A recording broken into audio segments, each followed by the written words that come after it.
I was always one of those people who was fairly oblivious to my effect on other humans. And the reason was I was a bit I've always been a bit afraid of other humans. I'm not good with strangers. I'm not good with crowds. And meeting people, you know, for that first part of my life from 13 to 41, I was pretty oblivious to that, especially to women, because I was completely faithful to my wife for 15 years, and I just ignored other women. I didn't even, I just never thought any of them were coming on to me when they were, and sometimes you noticed it, but other times it just didn't come up on my radar. And I was coming out, of the marriage, and then all of a sudden I had this horrible, terrifying freedom. There was no buffer. The marriage was no longer there as a buffer. I was alone in the world, and it was almost like I didn't know what the hell was going on in the world.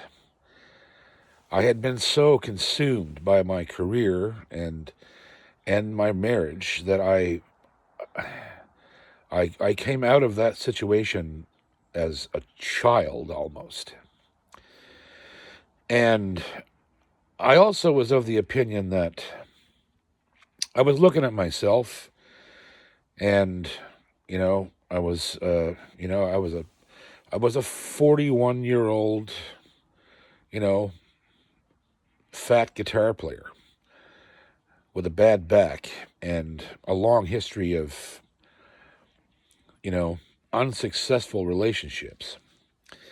So I had no concept of ever being involved in any kind of relationship again. I was really only concerned with trying to heal up my mind and try to start a new career, which was at this moment in time when I get to that little cabin in Canso with all my stuff in garbage bags, there was no career. I had no plan, no agent, no nothing. I was just floating. And I was about to find out,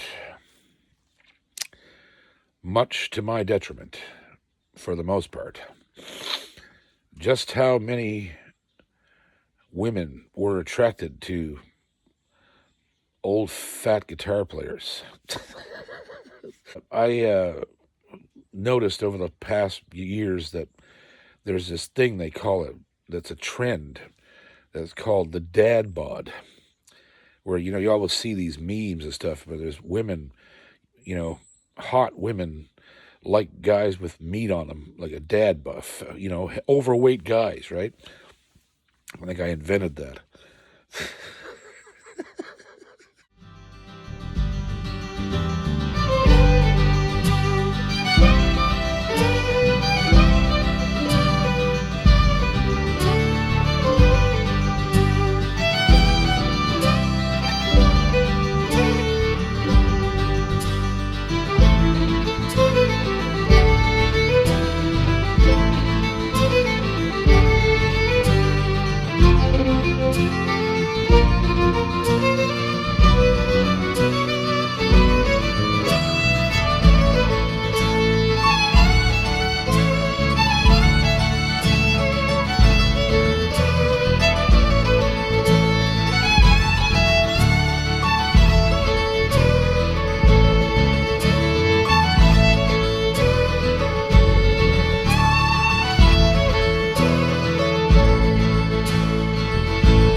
So over the next over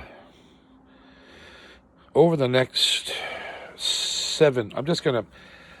There's no point going through all of the. There was a lot of stuff going on in my personal life in that 7 year period. There was a 7 year period from 2010 to 2017, basically, that I was embroiled with numerous people that, well, I shouldn't say numerous. It wasn't that many, but it was enough to really kind of mess up your life. And some of it got really ugly, and it was expensive, and it was heartbreaking. And I kind of got my ass kicked by the whole situation, and it precipitated many things. Uh, but that's about all you can say about it. Not all the people I became involved with were arseholes, but there was a level of arseholery in every situation I was in, for the most part. I mean, I'm not calling anybody out, but I told Dave Gunning one day, because here's the problem. Here was my biggest problem on that front. And then we're going to move off of this because it doesn't really matter. So I've always been a rescuer because no one ever rescued me. I have always tried to help people, no matter what the situation. And I kept getting involved with people that needed help, and that was the deal. And I thought, if I do help this person and show them the kind of loyalty that I have for people that are close to me, that something's going to work out really good. But that's not what happened.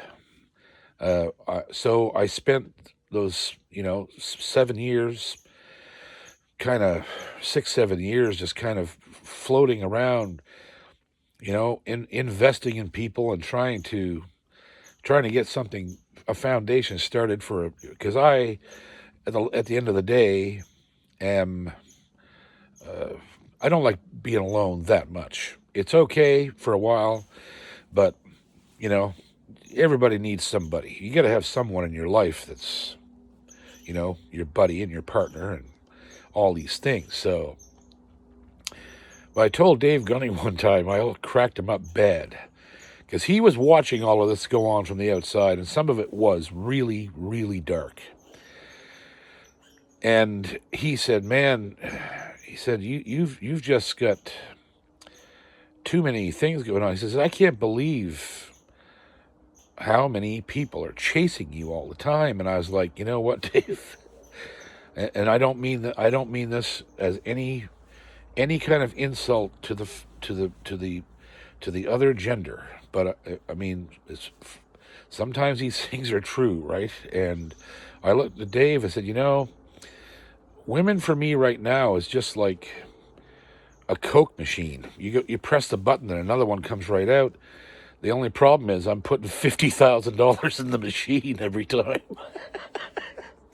Oh, and Dave just about died because it was true. I was getting involved with people who needed help. And I wanted to help them, and I wanted to show them some kindness in lives that didn't have any kindness. It's unbelievable how poorly women are treated by men, especially now.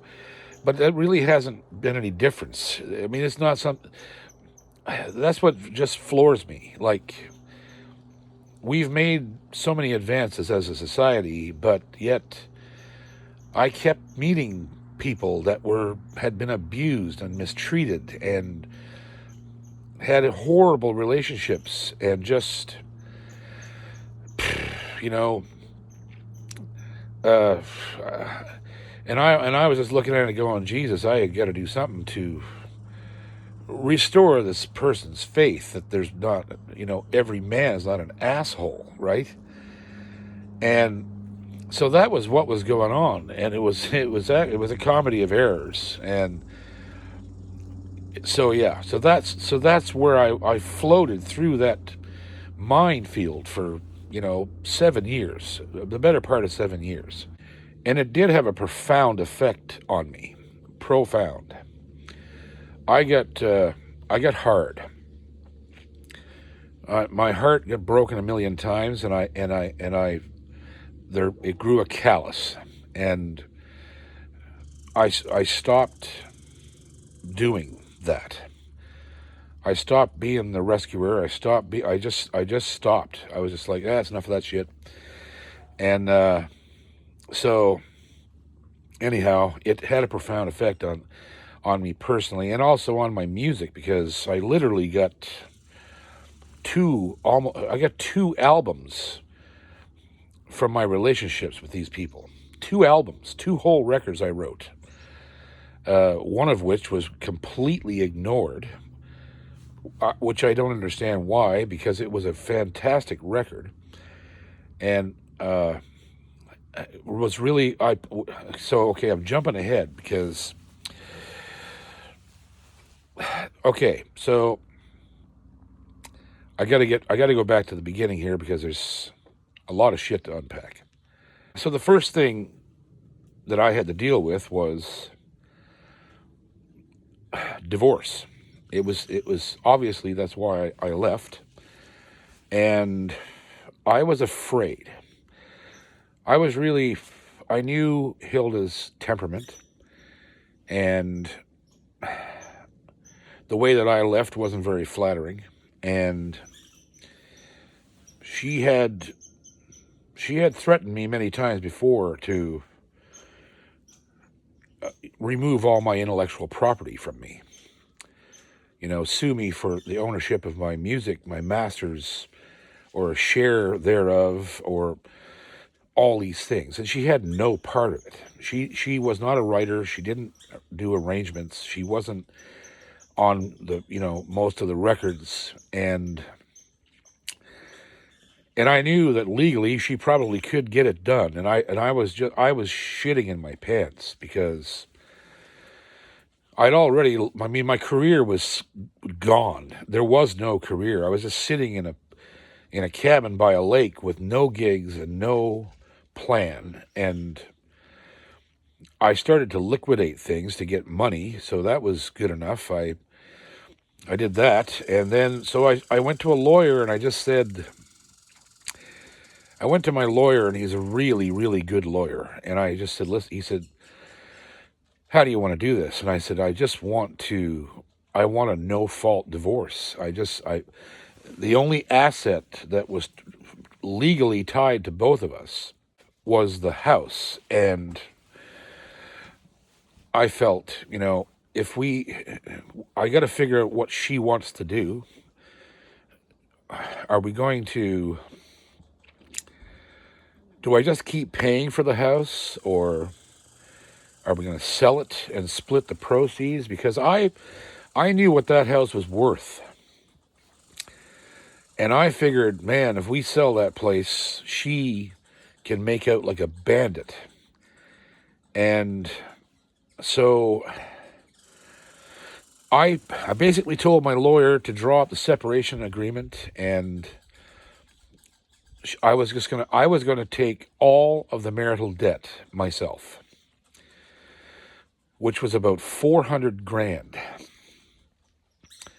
So, because I had been servicing it the whole time, I was writing all the checks, paying all the bills, doing all the stuff. So I thought, if she needs to stay there at that house, I can just keep paying the mortgage. She can have the goddamn house. That's how bad I wanted out.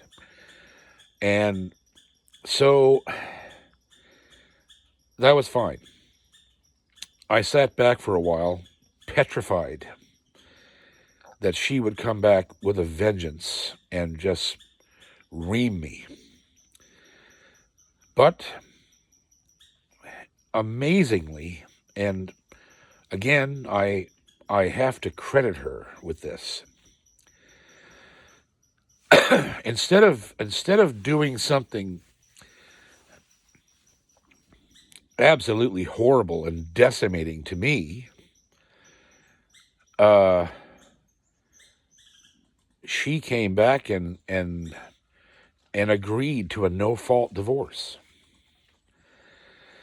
which in my mind I felt really good about, because it meant that even if she didn't want to admit it, she didn't want to really be in the marriage anymore either, and so she was going to be happier as well.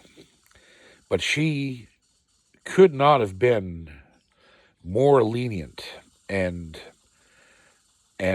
kind during this process. I was amazed. I thought this is going to be a legal battle that could go on for years. And so it turned out to be nothing. I paid my lawyer $500. She got a lawyer.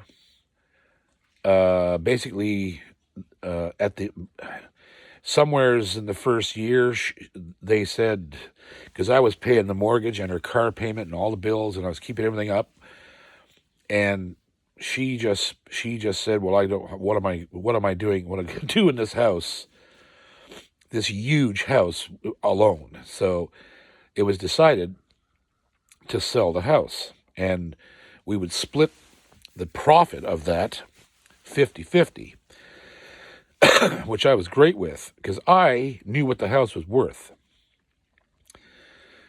So I went to a realtor, and it's just so hard to think about this sometimes.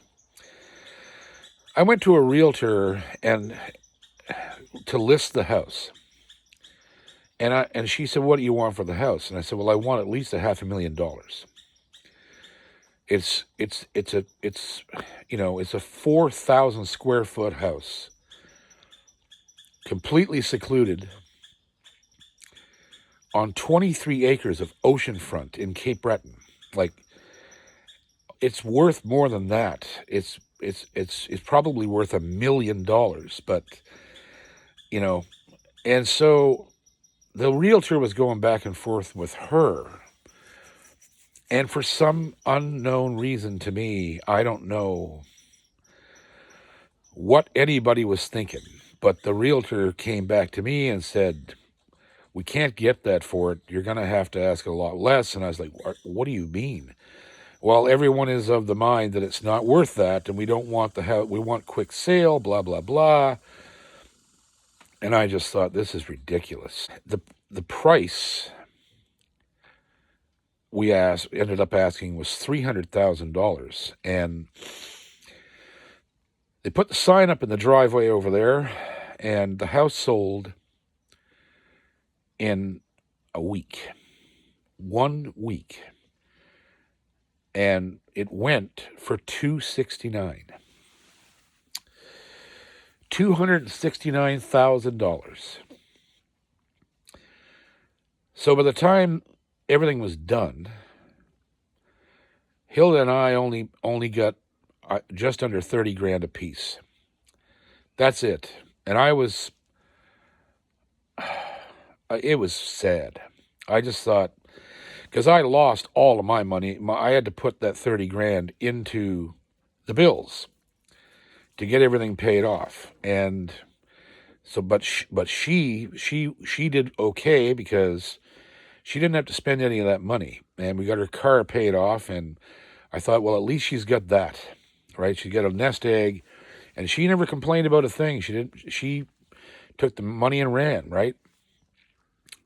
But I knew. I was like, oh my God, this was really stupid. This was a bad move on everybody's part. And of course, the people that bought the house were right there from Shetty Camp, and because everybody wanted that house, they were all pissed off that we had it. And the people that bought it were flippers. They bought houses did a few things to them and resold them. So these people went in there and put a kitchen in, right? Probably spent 20 grand on a kitchen. And 3 months later, 3 or 4 months later, wasn't even that long, they resold that house for $678,000. 678 grand. Fuck. So that was just, I was devastated. I was like, holy shit, boys. Like, Hilda and I could have, had a really, at least some sort of a power restart with that kind of money. We would have each made, whatever that is, 150 grand on the sale. That we could have really restarted our shit the right way. But no, people are just dumbasses, right? Like they just, one of the reasons that I'm just not, I don't know, certain communities of people just have a mindset that they just don't see outside their own bubble, and they have to do things a certain way because that's the way it's always done around there, and they lose their asses because they're so blinded by the societal tradition and this and that and the other thing. It's just like, boys, we're in the 2000s here. It's not 1897 anymore, and you got to get up with the times, and you got to realize what things are worth, and you got to realize that there's a lot more going on in the outside world than how you want to do things inside this isolated society, right? And there's, I don't know, I could go on a rant forever about pissed off squirrels. So that kind of put me at a disadvantage. But not one. It wasn't one I couldn't overcome. I've never had a problem making money. I've always found ways to do it. And so, anyhow, it wasn't too long at the cabin in Canso, as much as I loved that place, that I realized I was going to have to, I had nowhere to put my recording studio. And, I was producing records in those days for $10,000 a piece. And was still, 60%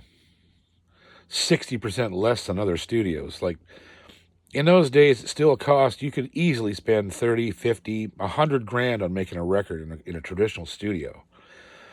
And me being able to provide a production space where the artist, the client, wouldn't have to hire a band, wouldn't have to hire an engineer or pay extra for mix and master, just walk in 7 days, cut an album, pay 10 grand, and there's the master in your hands. That was a very lucrative and appealing thing to the artistic community, and it gave me a chance to help people. And I've produced over 100 albums, and it was always that way. It was sometimes it was really established, famous people that came to work with me, but most other times it was either guys who had long careers that just never made it into the mainstream, but they were friggin' brilliant, or first-time people, that were just trying to get a good start. They had a great product, and they needed a good record, and they come there, boom. So I was stuck. I had nowhere to record people, and I realized right away, if I'm not going to go back on the road, I got to find a way to make large batches of money, at least 5 or 6 times a year, right? So I found out about a house on Ile Madame in Cape Breton, in a little community called Discus.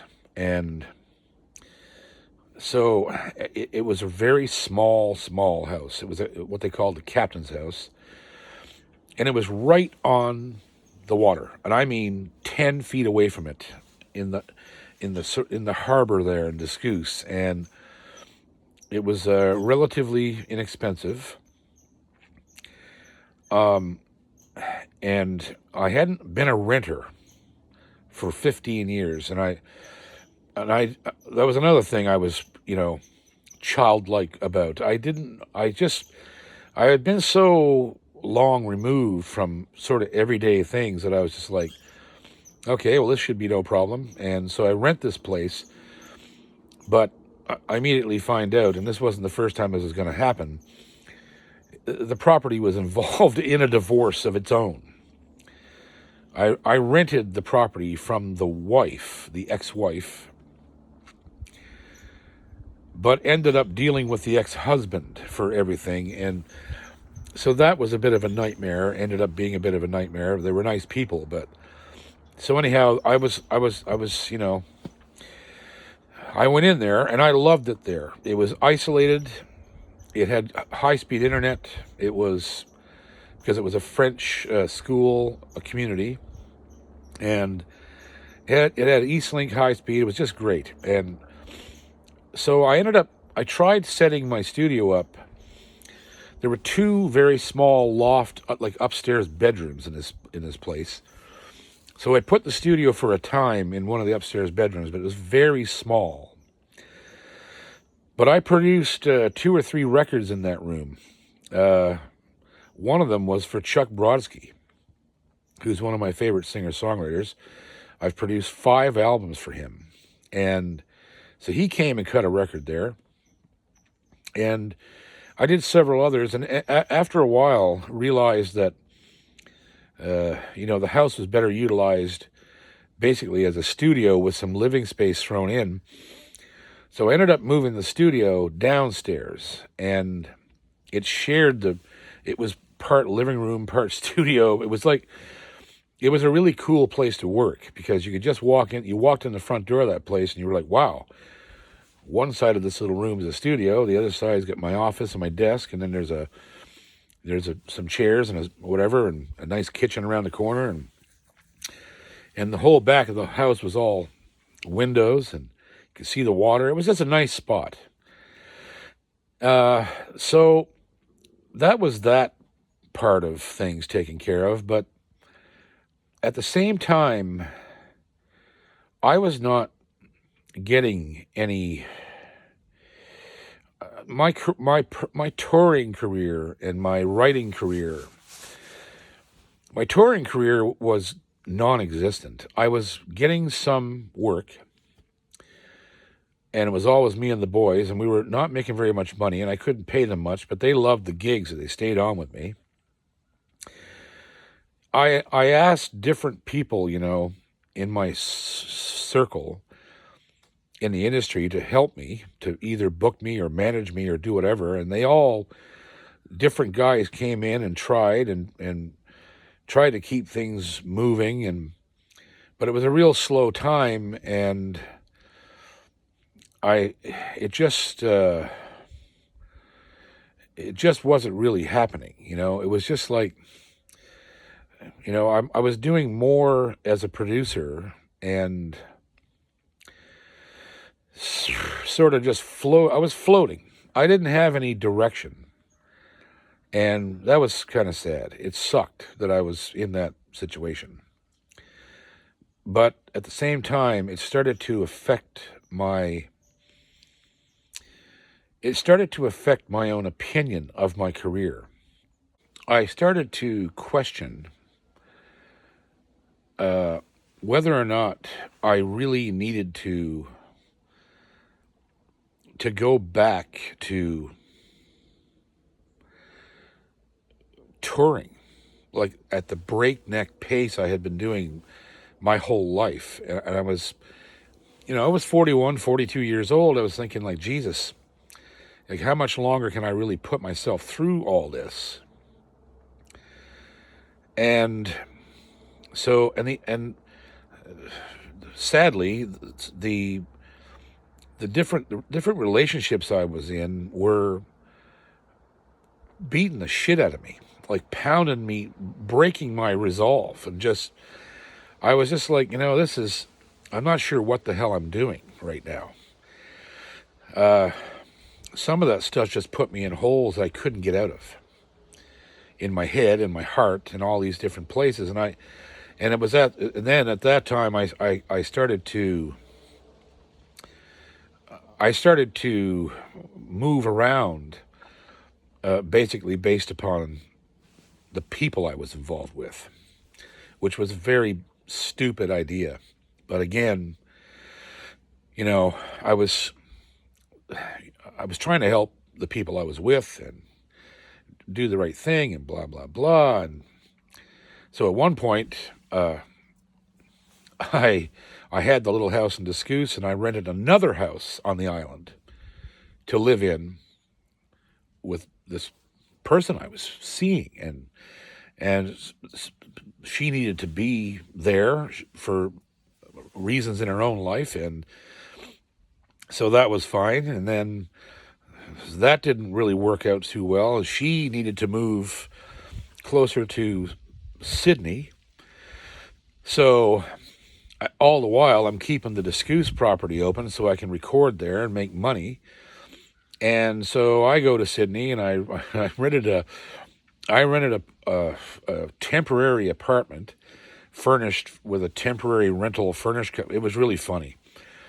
I went into the store and just rented the contents of an apartment for nearly nothing.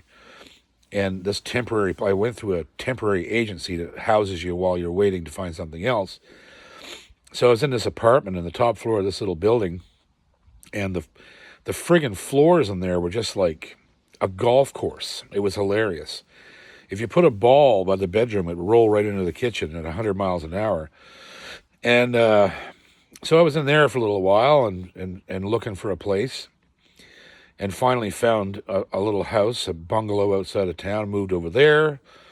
Meanwhile, everything was just up in the air. It was not good.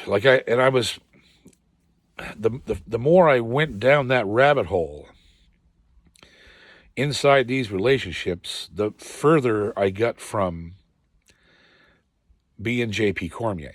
I something in me didn't even want to go back to it. I was just like, this is bullshit. I don't need to fight to go back and beat myself to death on the road for another 25, 30 years until I can't play anymore. And it was along about that time that I had written enough songs based on all these horrendous. I saw more debauchery in those years inside relationships than I had ever seen in it was just ridiculous, and it was easy to write about. Sad things are really easy to write about, and these things they just spawned songs left and right. And I decided at a certain point in this process that I was going to retire from touring and make one last record and quit and go into teaching. I was going to find a brick and mortar place in Sydney and open a school. Easier said than done, folks, I'll tell you. There was a lot of people interested in having me teach them.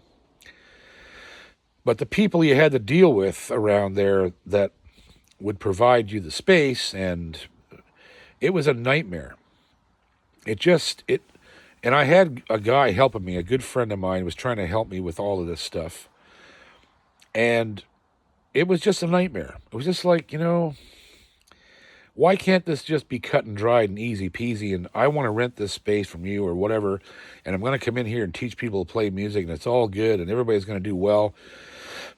And it couldn't get off the ground. It was just a comedy of errors. Everything I put my hand to turned into shit because of the people I was dealing with. And it was just that thing, where it just seems like they don't really want you to do that well because they just don't want you to do that well. When they see somebody doing well, they get pissed off. And it's that kind of community. And so anyhow, I went and cut this record called Somewhere in the Back of My Heart. And I actually had struggled for quite some time on the single. And I think I made one of the best recordings I'd ever done. And it was a wicked song, and it was a song I thought was really fit for country radio. And I went in to cut that album, expressly saying to everybody, this is the last record. I'm not doing this anymore after this. It was in the liner notes that I was going to retire, and I told the boys I was going to retire, and we actually went on a farewell tour. And we toured, and it was a pretty good tour. We made some money. The last show that I think I played was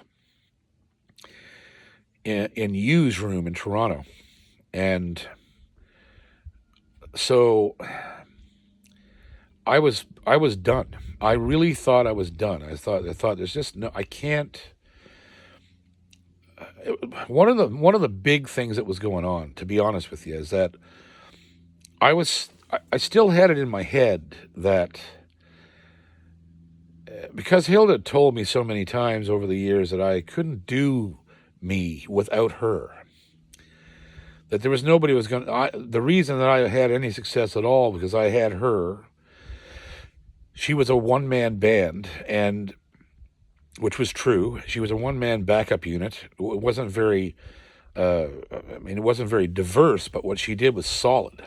And I had no faith in myself as a solo artist. And I just kept thinking, even though I got the guys with me and they're fucking brilliant, I don't know that I can carry this on my own back.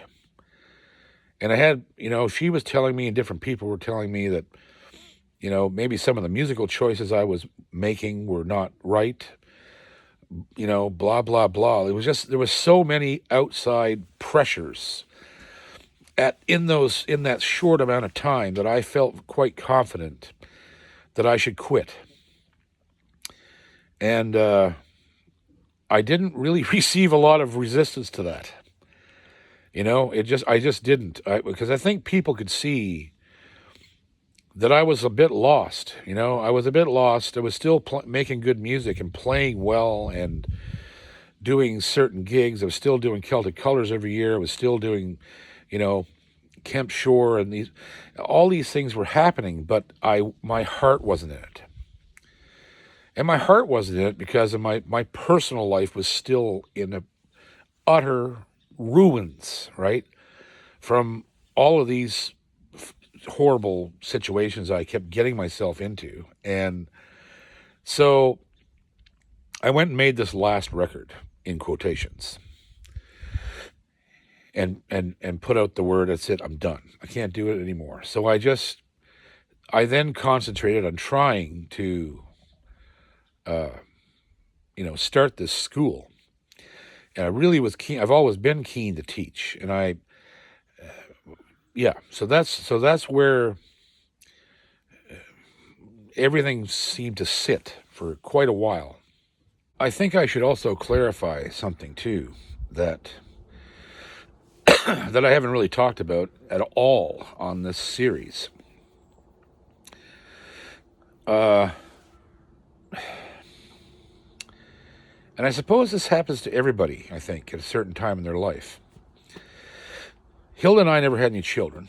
She didn't want them, and it's probably best that we didn't have them because that would have been incredibly complicated. So that was fine. But I was, in my early 40s, and sort of got it in my head that if I didn't do something about that, at least have a child, try to start a family and have somebody to pass on what I know and what I've done, through a legitimate bloodline, that I would be the last one in my family capable of doing that, right? And that was really coming into play with me. One of the reasons I got embroiled with certain people, and I thought, I could potentially have a family through this relationship and do, that might be what I should do, is just like settle down. I had never really settled down in my entire life. And that was when I look back, when I'm just looking at the replay of this footage this morning, I realized how much of that was coming into play in those years. I was really wanting to have a different life, a life I think that I felt I was cheated out of, because I cheated myself out of it, because I didn't do anything like a normal person would do. I lived my entire life in a vehicle and on a stage in a motel room.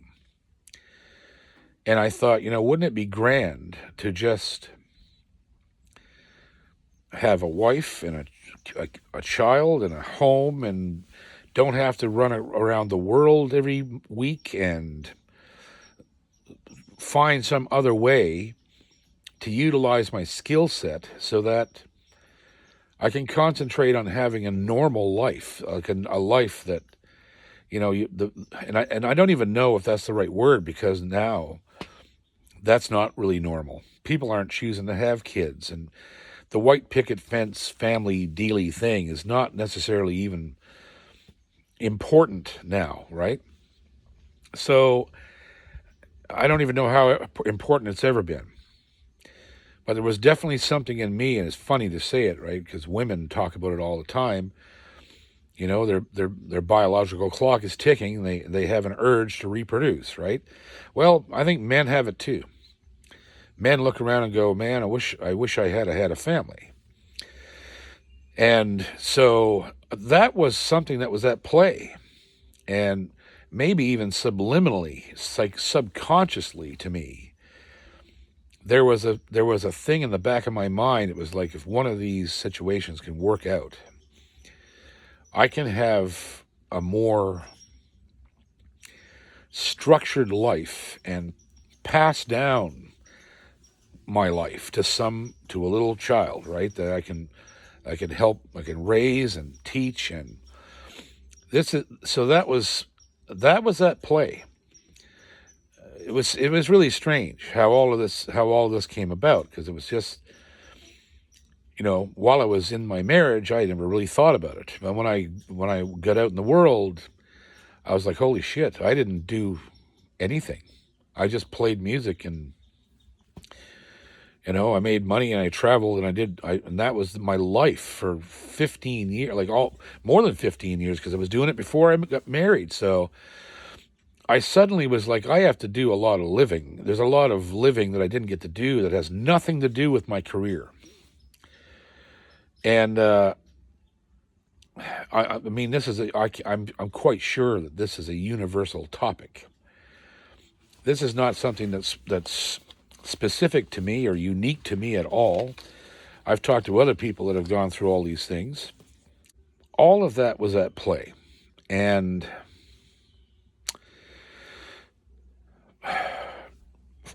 I made one. So here was. I'm gonna end with this, because this was funny. It's funny, right? The retirement concept didn't last long. And it didn't last long because people were calling me going, man, you can't quit now. What are you, crazy? You can't do it. You can't quit. Too many people want to hire you to do, but I wasn't really seeing it, because there wasn't any of that work really funneling down to me, because I had no facilitator. I had no agent. I had no management. People were trying to help me, but it was not, at the level that I had been working at before. And I was just like, well, what do you want me to do? I mean, how am I supposed to just, crap gigs and go do them? And so I was a little bit jaded and pissed off, and there was a lot of things going on with me. So I was just people kept calling me, going, "Man, don't do this. Like you're just you're at your prime." And I was like, "No, I'm not at my prime. I've done this all my life and have ended up with no work and no steady income and all these things." And I mean, I was jaded. I felt bad about where I was at in a lot of ways. And so after a few months of this, though, I finally couldn't take the pressure anymore. And I reached out to an old friend of mine who was one of the best managerial guys on the island. He had managed the Barrett McNeils for years and did fantastic with them, and he knew the industry inside and out. And so I called him up. His name is Phil Dubinsky. And to this day, he's still one of my best friends in this industry. And again, a guy that not everybody likes. He is one of those people that other people would say to me, "You'll never get along with Phil." You know, because Phil is no bullshit, tells it like it is, very brusque, very rough, doesn't pull any punches. But see, I love that. That's what I get. I can deal with someone like that because that's the way I am. I don't want anybody to... The worst thing I've always hated about this industry is people handling me with kid gloves and trying not to, they're afraid I'm going to react badly to whatever. I'm going to react badly to somebody not being upfront with me. Even if it's something incredibly unpleasant, I want to just have it right out on the table so that you can talk about it. That's the only way to really get anything done in this business or in your life. If you're surrounded by yes people and people walking on eggshells, that's bullshit. That's not going to get you anywhere. As a matter of fact, every time you deal with people like that, you're going to end up going backwards. So I'll never forget it. He said, I said, I need some help, I think. Would you be interested in trying to help me? And he knew all about the retirement and all this bullshit. And he said, yeah. I said, you're a fucking idiot. You don't need to stop doing what you're doing. You just got to start doing it right. So I'll never forget it. We met at the Boston Pizza in Sydney. And we had a long talk. I mean, and everything was above board, and that was that. It was just like, yeah, well, okay, let's do something. So, of course, the first thing he did was, right prior to me talking to him, I knew I was going to have to go back to work, so I started to put feelers out in the industry with people that I knew in the booking agency game. I contacted an old friend of mine, and his ex-wife was a very good agent who was starting her own company, and she was overjoyed to take me on. She was like, yeah, I'd love to take you on. We don't think you should retire either, and we can build it up, and we'll do it. So she was all excited. But Phil found out who it was, and well, he didn't really know the person, but that's what bothered him, I think. And so the first thing Phil did in the first week of our working relationship was he fired her and hired another agent. So, and this is where I'm going to end this because it's so funny how things happen, right? I had never heard of this agent, and so one of the things that Phil used to say about me all the time, he said, JP, you're unmanageable. And I used to question him. I was like, what are you talking about? What does that even mean? And he says, you're just unmanageable. Because Phil was of the same mind as every other manager.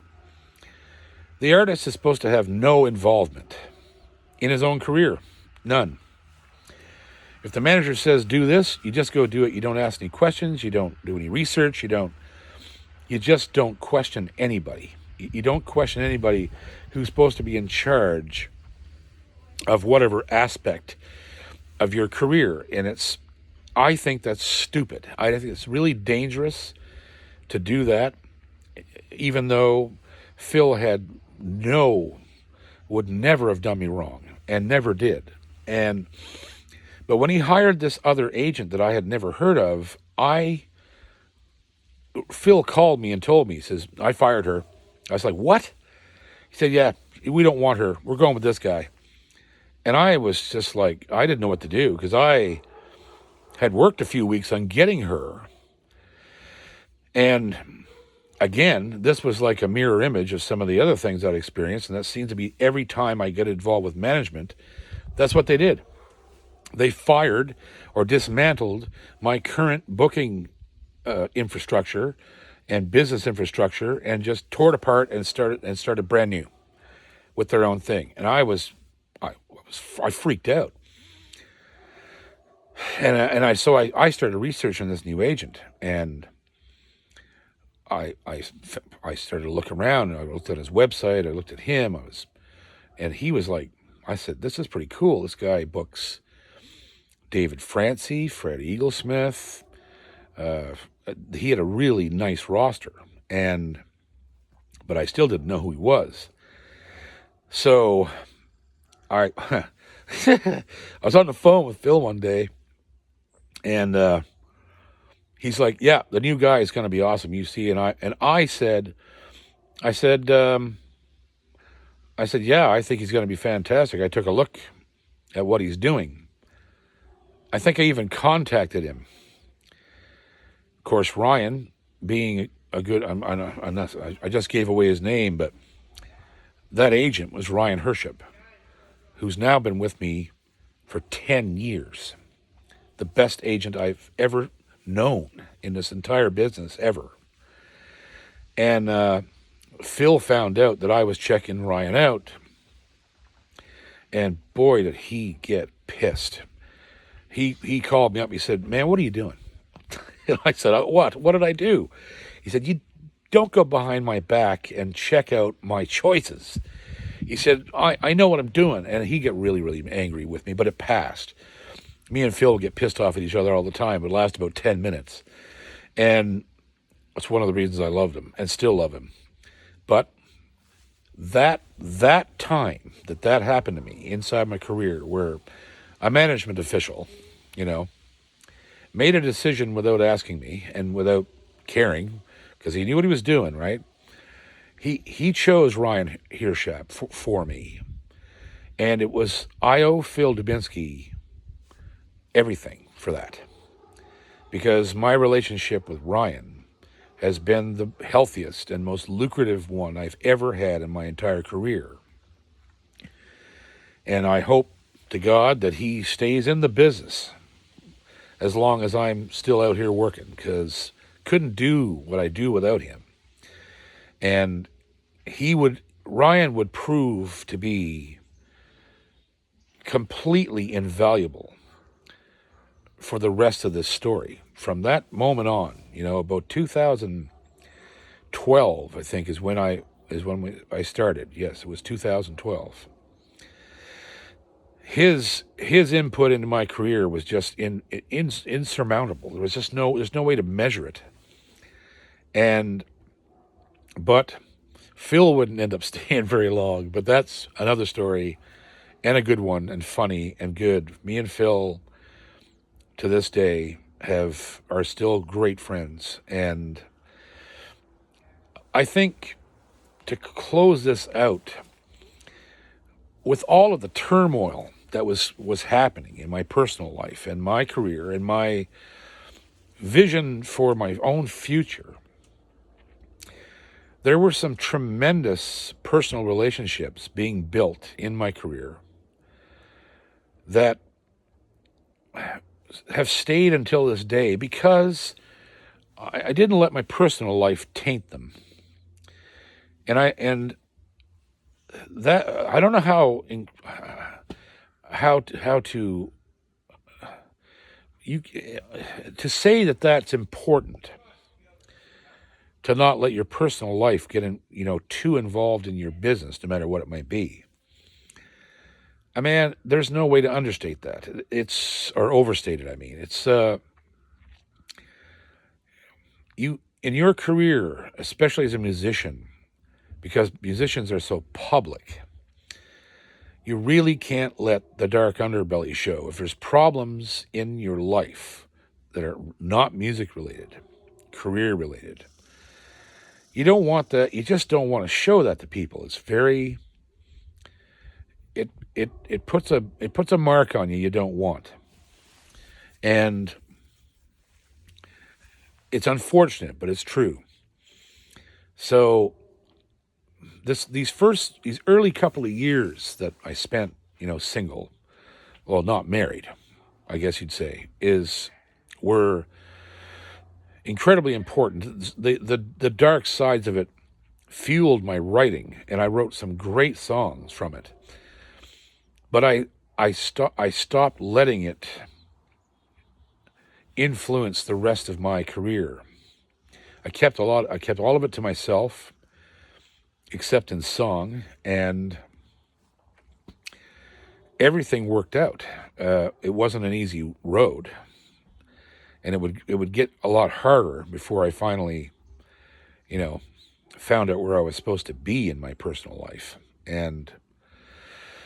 But it was an interesting path and an interesting way sort of to be forced onto the right path, to move forward on my own, and not be afraid to be on my own, and to be, especially musically. And yeah, so I found the best agent I ever had in my life by accident and didn't really want to hire him. I'm sure glad I did now. I'll tell you that.